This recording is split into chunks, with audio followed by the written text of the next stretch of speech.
Sistem bertani tradisional menjadi pertanian modern.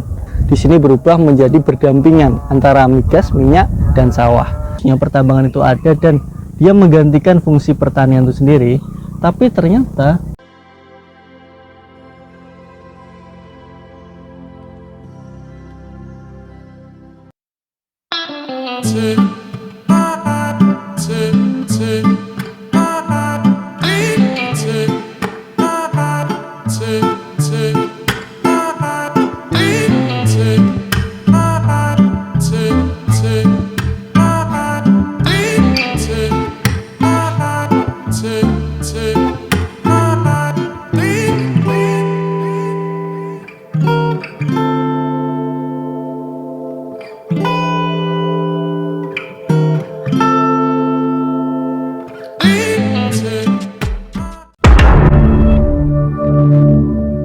Assalamualaikum warahmatullahi wabarakatuh. Selamat siang, sore, malam, pagi, dimanapun Anda berada.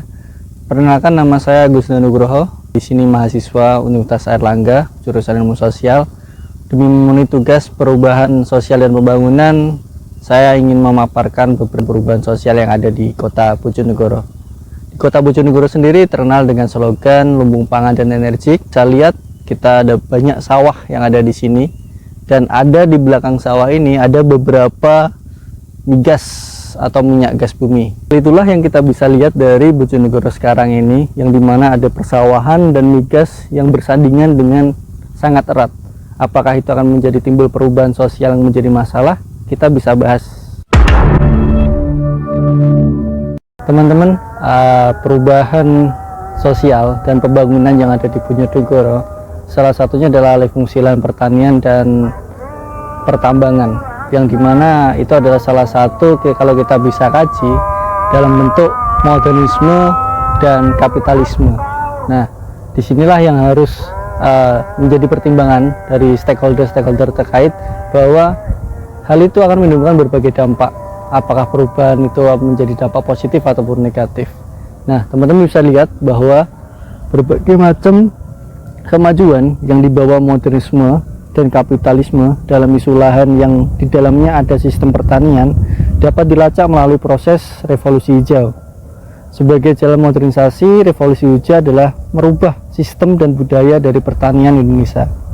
Dimulai dari tahun 1970, 1980 yang diklaim mengantarkan Indonesia berhasil menjadi negara swasembada beras terbesar di tahun 1984. Tapi dalam waktu yang cukup lama, revolusi hijau juga telah berhasil mengubah kebiasaan dan sikap para petani yang awalnya menggunakan sistem bertani tradisional menjadi pertanian modern, di mana para petani ini mulai menggunakan teknologi-teknologi dalam menawarkan program dari revolusi hijau. Dan beberapa programnya juga merubah terkait pola budaya, pola sosial, bahkan struktur sosial yang ada. Masyarakat pedesaan sendiri sebenarnya kalau kita bisa lihat, menurut Van Halvolven, bahwa masyarakat desa itu memiliki cenderung struktur sosial yang kuat, ya.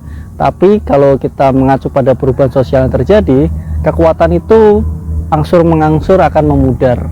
Bahwa juga bisa dikatakan oleh Marx bahwa setiap masyarakat yang terkapitalisasi, yang memunculkan dua golongan, borjuis dan proletar, itu bisa dilihat dalam berbagai perubahan sosial yang terjadi di Bojonegoro. Yaitu ada beberapa kelas yang terjadi, kelas sosial proletar dan kelas borjuis pertanian.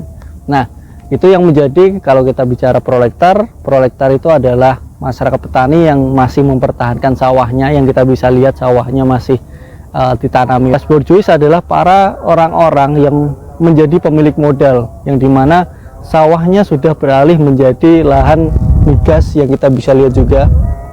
Dan ini adalah salah satu menarik, bahwa ternyata di sini adalah merupakan perubahan yang awalnya adalah sawah semua, di sini berubah menjadi berdampingan antara migas, minyak, dan sawah. Siapakah yang menang? Itu kita bisa jawab kalau kita bisa melihat dari struktur yang ada. Perkembangan karakter konflik antara kepentingan kelas petani di daerah pedesaan dan kepentingan industrial dari luar desa, itulah yang mengakibatkan timbulnya kontroversi mengenai tata pertumbuhan ekonomi. Kontroversi inilah yang semakin menguat ketika para petani pemilik tanah luas yang menguasai struktur kekuasaan pada tingkat desa dan memiliki akses pada patronase negara baik di dalam maupun di luar sektor pertanian. Segala kemungkinan yang terjadi dalam kondisi sosial dimanapun tidak akan lepas dari faktor kepentingan, terutama dalam hal penguasaan. Para petani dan pemilik tanah inilah yang harusnya menyadari betul bahwa kekuasaan politik sebagai kekuatan dalam mengendalikan masyarakat, yang itu juga memiliki faktor penting dalam berjalannya proses sosial. Seperti halnya kalau misal petani menjual tanahnya, maka mereka juga harus berpikir bagaimana perubahan-perubahan yang terjadi akan kedepannya.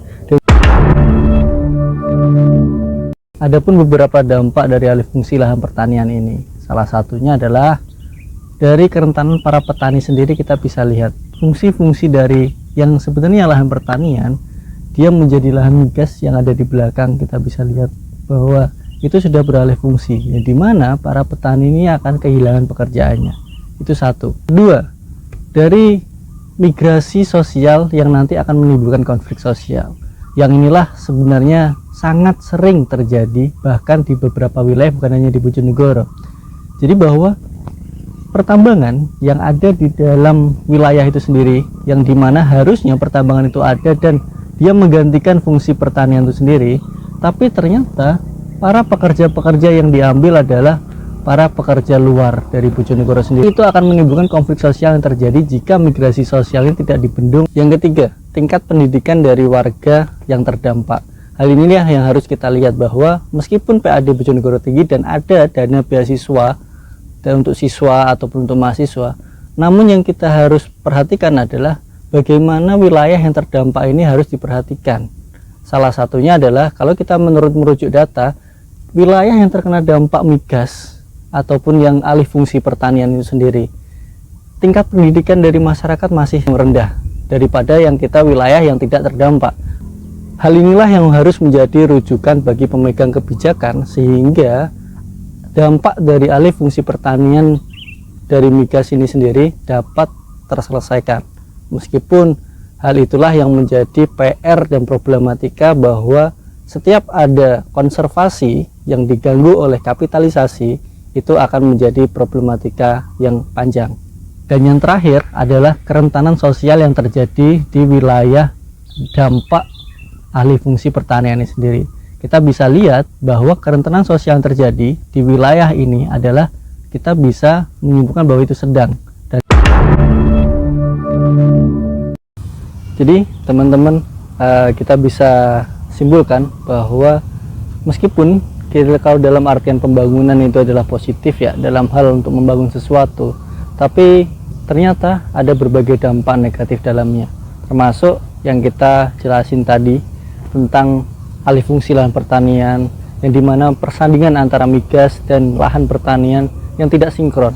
Nah, bagaimana hal itulah yang kita bisa lihat bahwa pembangunan tidak selalu, atau perubahan dalam pembangunan tidak selalu positif.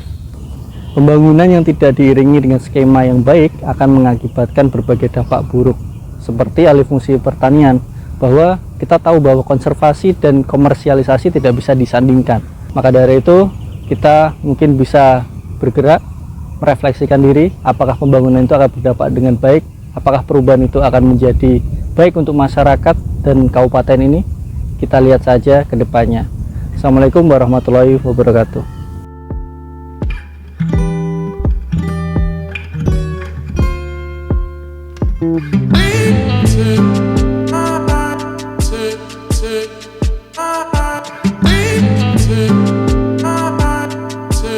Take